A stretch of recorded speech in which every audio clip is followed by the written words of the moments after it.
Starting off front page review today with The Nation. Major headline: Lawmakers defection, no threat to our victory, says Yilwatda. Opposition fishing from the same pond. APC clears Tinubu. In other news, promote tolerance. Federal government tells clerics and monarchs. Wike accuses Makinde-backed group of illegally using PDP's name. FCCPC NAFDAC unite consumer on consumers' rights. Others. While NUPRC, 300 companies bidding for 50 oil wells. Akpabio threatens Senate sanction on Oshiomhole as 660 megawatt coal-fired power plants to take off in Enugu this July. El Rufai's trial resumes. And what story do we want to start with? Drama.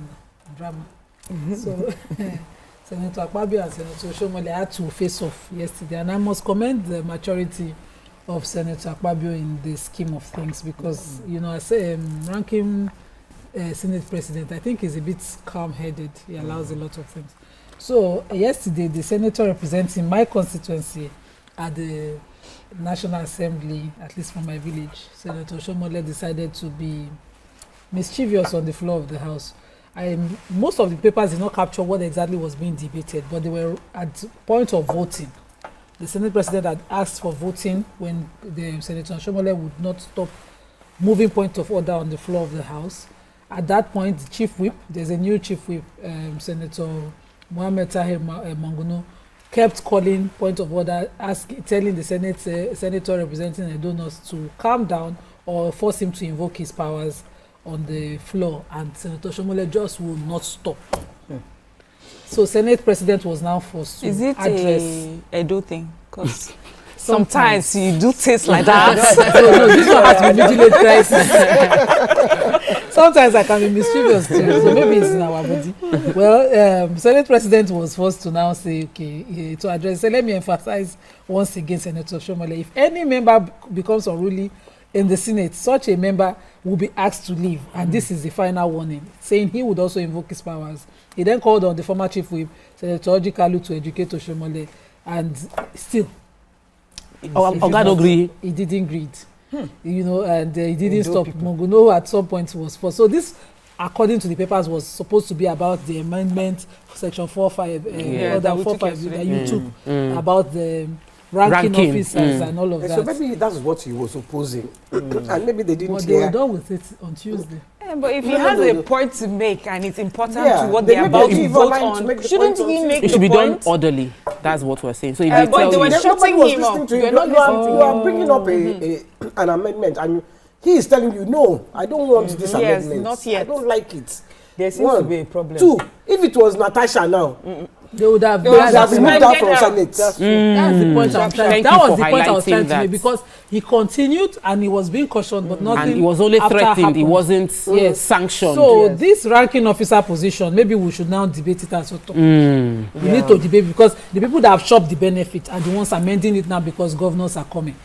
And I think another thing that can be debated is, did he really do something wrong? If he had something to say concerning the policy that is about to be voted upon, I think it's only fair that the papers carry it is not our hot topic, so we're going to move on. The papers said they were done. But I think we should discuss. It's worth discussing. What other story? I have the MOU that's been signed by the FCCPC and NAFDAC. So as we know, FCCPC is the Federal Competition and Consumer Protection Commission, and we know NAFDAC. So they say this partnership is about product safety and consumer protection overlap. So the FCCPC boss said that the mandate and that of NAFDAC is clearly settled by law, but then there are overlapping, in practice. The FCCPC is there to protect consumers from unfair, deceptive, or exploitative market behavior. It also promotes competition, investigates complaints, and enforces remedies where consumer welfare has been undermined. I think that's very important for many of us to know, because we don't just know where to go for certain things. And then we know NAFDAC. NAFDAC is is product specific. So what what they're mandated to do is to regulate manufacture, importation, distribution, advertisement, and use of food, drugs, cosmetics, medical services, chemicals, so on and so forth. And so this MOU is, shows that where they overlap, they work together. And I think it's a very important arrangement. To avoid gaps and, Okay, yeah, so I have the story where this, I think the federal government, they have started making preparations for elections, so they want to promote tolerance. So the secretary to the government of the Federation, that's Senator George Akume, gave the, had a meeting with the Nigerian Religious, Inter-Religious Council, that's NIREC, in Abuja yesterday. They said the meeting was attended by key traditional rulers. That's the Sultan of Sokoto, Sa'ad Abubakar, and President of the Christian Association of Nigeria, Archbishop Daniel Oko. He said that the 2027 general election is fast approaching, and through our traditional and religious leaders, faith-based organizations and youth associations, that they have the moral and responsibility for strengthening the network of collaborations, grassroots mobilization, youth education, peaceful coexistence, tolerance, and making sure that there's peace as the election is close now. They also said the SGF stressed the need to eliminate all forms of manipulation capable of creating division among citizens, stressing that peaceful elections can only thrive where responsible leadership exists at the grassroots level. He also said that that religious and cultural diversity makes tolerance and religious literacy critical to national unity. All he's just saying that they should give everybody their right to practice whatever it is, and to make sure that religious problems shouldn't just arise during this election. So the relevant key people in charge of all these religious leaders should make sure that there's peace amongst everyone. And they preach peace on all platforms. So the former Kaduna State Governor, Nasir El-Rufai, is going to appear today at the Federal High Court in Kaduna for the continuation of the trial. They are charging him for abuse of office and alleged corruption, the ICPC, I mean. So he was granted bail, very stringent bail conditions. He was supposed to pay 200, sum of 200 million with two sureties in the same sum, and then he was going to give his passport in. But the one that surprised me was the international passport of the shorties as well. So they can't, that's why it's so stringent, because people will not want to release their passports. So, exactly. So, one of them but has he's a powerful man. He He probably can pull people together. One has to be a recognized traditional ruler. He was barred from making public comments on the matter. He was in court yesterday, but everybody refused to talk. Reporters were barred from asking any question. They were even barred from the proceedings. Oh, okay. And his own lawyers refused to talk or say anything. Welcome back, and thanks for staying with us. We continue with the front page review, going into the Punch. Major headline: Amokwito's security concern. Opposition kicks against troops deployment for 2027 elections. Insecurity in various parts of Nigeria endangers fair election. That's from INEC chair. Police commence threat assessments, intelligence mapping ahead of polls as INEC partisanship biggest threat to credible election. That's from PDP. Then we have primaries. APC waives screening for Tinubu. I got 500,000 naira to bathe spa worker with acid. That's from a suspect. Court orders interim takeover of Silver's 9 properties. Judge okays El-Rufai's medical treatment in custody. Oil falls 11% as US-Iran deal nears. And then domestic refiners dump $3.13 billion crude overpricing disputes. Succession move: Makinde may pick Akombi, adopt ADP. As the antivirus scare triggers fresh COVID-style measures. All right, what story do we start with?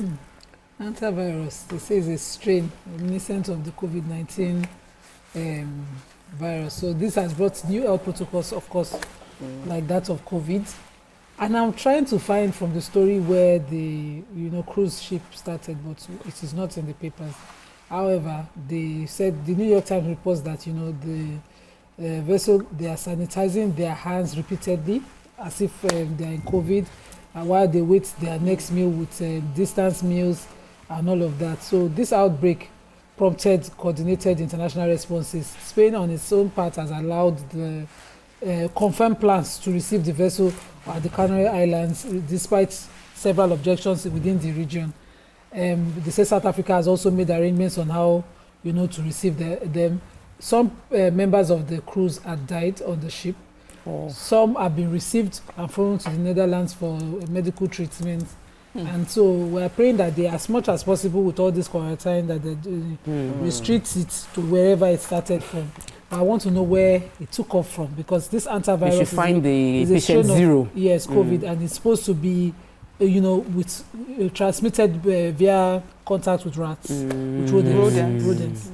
So what exactly started it? Is where they should find patient zero. All right, what had another story? Yeah, so I have the APC story. They said that the APC has waived the screening requirements for the president ahead of its 2027 primaries, declaring him duly cleared in line with the party's constitution and internal procedures.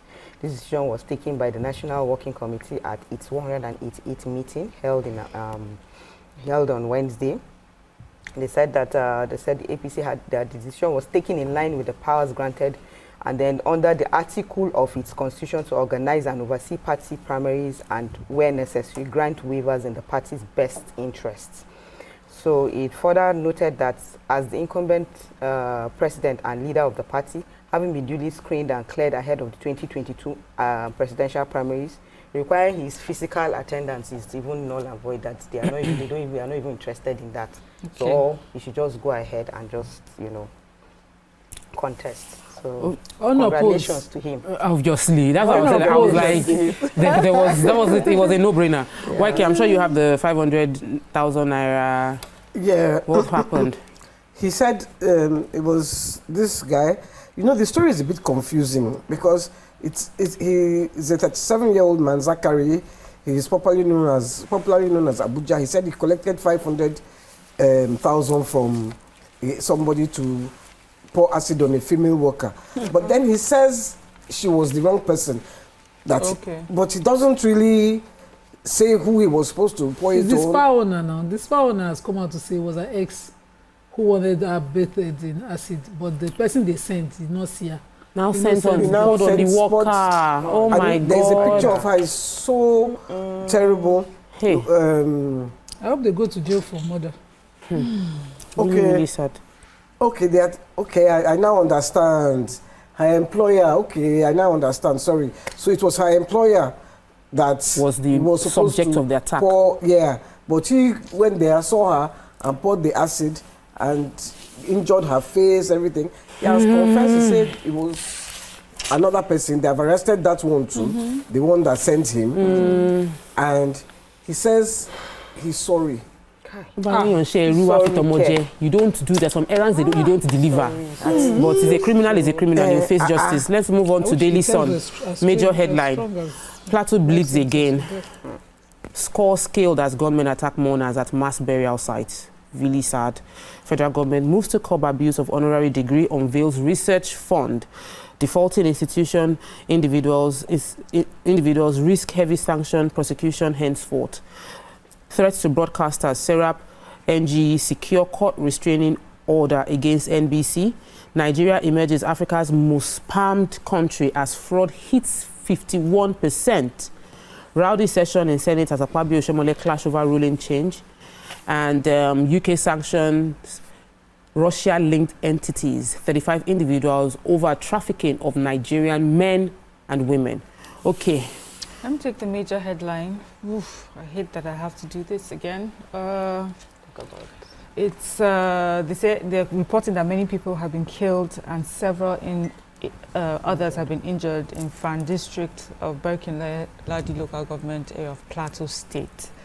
So the villagers were conducting a mass burial for 7 victims of previous attack. And they said not long into, the burial proceedings started, they said that the grave diggers had just begun digging about some says just they hadn't gone far, and it wasn't really a major funeral burial rite. They were just they just shared like a prayer, and before long, and then soon after, gunshots rang in the air, and they saw these gunmen just running down the hills towards them, shooting at them. One of the eyewitnesses said he saw a person, a man, fall after he was shot by a terrorist. And they're also reporting that there are ongoing massive attacks in community about 20 miles south of Jos. More than 5 communities are currently under simultaneous attacks. That is the story coming from Plateau State. Again, what do we say? Sad, which is what we keep saying. What do we say? In fact, I'm going to even because these are lives. Because we take the stories and then we move on. It's depressing to everybody. So it's so sad. That's the idea. But numbers. Yes. We're not numb. It's not numb. Yes, it's helplessness and powerlessness. So it's not how much you speak. So you cannot say people are not speaking. People are speaking. You can't say people are not shouting. People are not shouting. You're not saying they are not calling on government. They are calling on government. You're not saying that they have not sent military to protect the people. Everything is being done, but yet, while people are burying people from previous attacks, they are attacked upon again. So arrest people, prosecute people, make it public, and deter others. We can only take one more story. Should we take it? Before you take it, I just wanted to help Nima. That ship was coming from Argentina. Left on the 1st of April. They should start testing rodents in Argentina. All right. So, are we taking the Enugu? Yes. So Enugu workers have endorsed. Not just the workers. Manufacturers association, all the miners association, coal-fired power plants, National Association of Small Scale Industrialists, all across board endorsed the governor for a second time, praising him, saying that he has made them proud. And the governor on his own part said he will not be the first. He has announced that the state government will start to build a 660 megawatt coal-fired power plant. They are just announcing the building process. It's announcement. I beg. Normally they do it with party. You haven't seen where they do it with party. The groundbreaking is in July. There will be party in that July. We'll spend money to break the ground. Please, let's not celebrate anything until we are finished building. Thank you. That's even when you are finished building, just open it. We know. Some of them, they will open it. They will do the celebrating what you are not done. You want to start the process celebrating and spending millions on the celebration. In another paper, the United States said they are frustrated. They're asking UN, please gather international condemnation on Iran. Iran is just blowing up ships that are trying to pass the Strait of Hormuz. We are frustrated. Are you kidding me? I saw their press briefing.